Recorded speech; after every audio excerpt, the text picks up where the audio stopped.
किसी व्यक्ति ने कहा था कि अगर किसी देश की युवा पीढ़ी को बर्बाद करना हो तो उसे एंटरटेनमेंट की लत लगा दो, वह खुद ही बर्बाद हो जाएगा।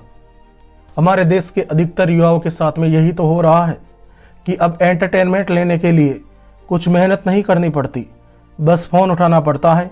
पहले एंटरटेनमेंट पाने के लिए कुछ करना पड़ता था, लेकिन अब तो कुछ नहीं करना पड़ता है, बस फ़ोन उठाना होता है और वीडियो देखने लग जाना होता है। और इसी एंटरटेनमेंट के चक्कर में हजारों युवा अपने आप को बर्बाद कर रहे हैं और बर्बाद करेंगे। मैं चाहता हूं कि आप उन युवाओं में से एक ना हो। मैं चाहता हूं कि आपके अंदर ये समझ पैदा हो कि समय से मूल्यवान चीज़ कुछ भी नहीं है। अब सवाल आता है कि वह सब बात तो ठीक है, लेकिन अब करें क्या? अब सुनो, आपको क्या करना है। आपको सबसे पहले तो अपना एक लक्ष्य निर्धारित करना है। फिर उस लक्ष्य को प्राप्त करने के लिए आज आपको क्या क्या करना है, उन कामों की सूची बनानी है। फिर पता लगाना है कि इनमें से सबसे महत्वपूर्ण कार्य कौन सा है या सबसे कठिन कार्य कौन सा है। उस कार्य को पहले करना है।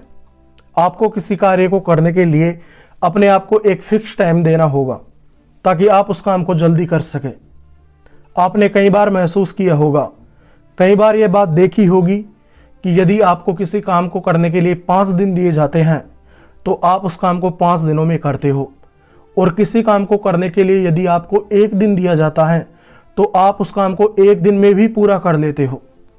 इस प्रकार अपने आप को फिक्स टाइम देना होगा। बाद में टाइम कम पड़े तो टाइम को थोड़ा बढ़ा लेना, लेकिन टाइम के हिसाब से काम करना है।